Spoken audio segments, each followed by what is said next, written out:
now that you have said, Mheshimiwa, that the reason why you're having the Kamkunji rallies is to bring these wrongs to light, is that the only reason? Because, of course, there's that perception of there's a handshake loading. Somebody is looking for a handshake. But Raila Odinga himself has said yesterday, I don't want a handshake. William Ruto replied, you heard him say that, don't tell us you don't want a handshake. We know you and we know what you want. You're not getting anything from me. Those were his exact words. What do you have to say to that? That if we knew, if we had done a coup, and this is why I'm saying this is a regime that is clueless, planless, directionless, ladderless, everything less. If you're looking for a handshake, you do not look for a handshake with fellows who are clueless. They are planless, leaderless, directionless, ladderless. You don't look for a handshake with individuals of that nature. Because if you know you want a country to go somewhere, you want a handshake with a team of people who can at least help you or continue in the path you believed in. When Raila joined Kibaki through the Grand Coalition government, look at the achievements we made. We even got ourselves the 2010 constitution, something that had been elusive for the last 20 years, counting from 2010 backwards. And why you are able to carry out this interview, why I can say the regime that we have today is clueless. They are planless, directionless, radarless, they have completed everything else. It's because of what we were able to achieve with Raila and Kibaki working together. So there was a good reason as to why the two gentlemen could come together and say, you mean good for the country, I also mean good for the country. Come, let us move on. Fast forward, 2017. Uhuru gets the reins of power, 50%. And he told us, this is why you respect the gentleman. He came and said, I have half the country. 50% voted for me. The other 50% is with this mzee. There is nowhere I can go without him. He has half the country, I have half the country. I want the country to move together. If I don't have him on board, I have no country. William did not like it. He believes in moving on our own. Uhuru reaches out to Raila. And Raila says, these are the things I need done for us to move on. Uhuru says, these are the ones I also want done for us to move on. They end up with a 9-point agenda, which involves including amending the constitution so that we can manage the country better.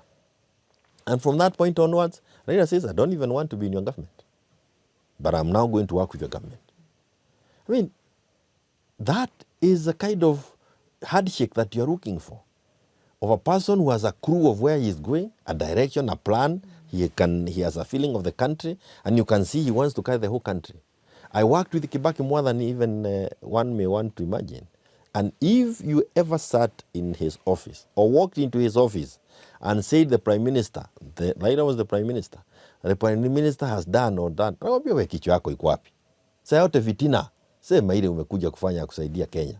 You could never walk into his office to say anything ill about his partner. But he never told the public. The same thing about Uhuru. Said, mambo ya Raila, don't tell me about huyu mzee. He's my brother.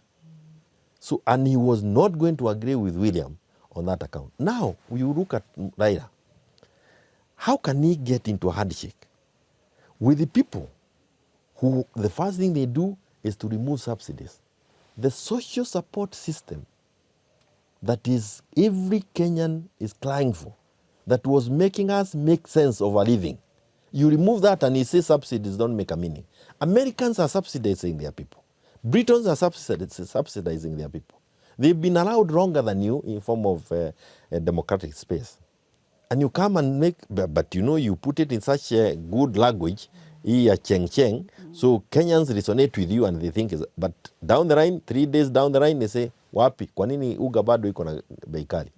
Na ulitoa ile shida Uhuru alikuwa ameweka ya subsidies. Kwa nini petroli bado iko bei kali? Na ulitoa ile shida ilikuwako, na hata Biblia uliweka chini. Hii kwa nini hizi mambo hazienda chini? So when you talk about handshake or working together, it's because Raila must be able to see what is this that you are doing that can resonate with what we believe in. As it is today, zero. Zero completely. 300% increment on taxes, on even nail polish, the things nyinyi mnatumia. 300%, that's the highest tax rate hike we have ever gotten in this country. You remove subsidies on education. Jesus Christ. Where do we go as a country if we cannot educate our young people? We need to sacrifice everything for people to go to school. Everything. There is nothing as good as an educated population. You are able to do this because you are able to get education that was given by Kibaki. I can get it from your age. That base that was given, that is why this room has young people. If that education was denied, and that is why Clinton said, when he was asked, who do you want to visit after his term of office? Who do you want to visit in the whole world after you go out of office? He said, President Kibaki, Kenya.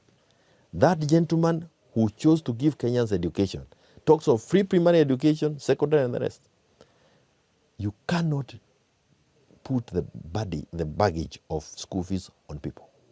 They will not pay. We have so many single mothers in this country. We have so many orphans. We have so many families that cannot feed themselves. And their only hope in future is educating their young ones.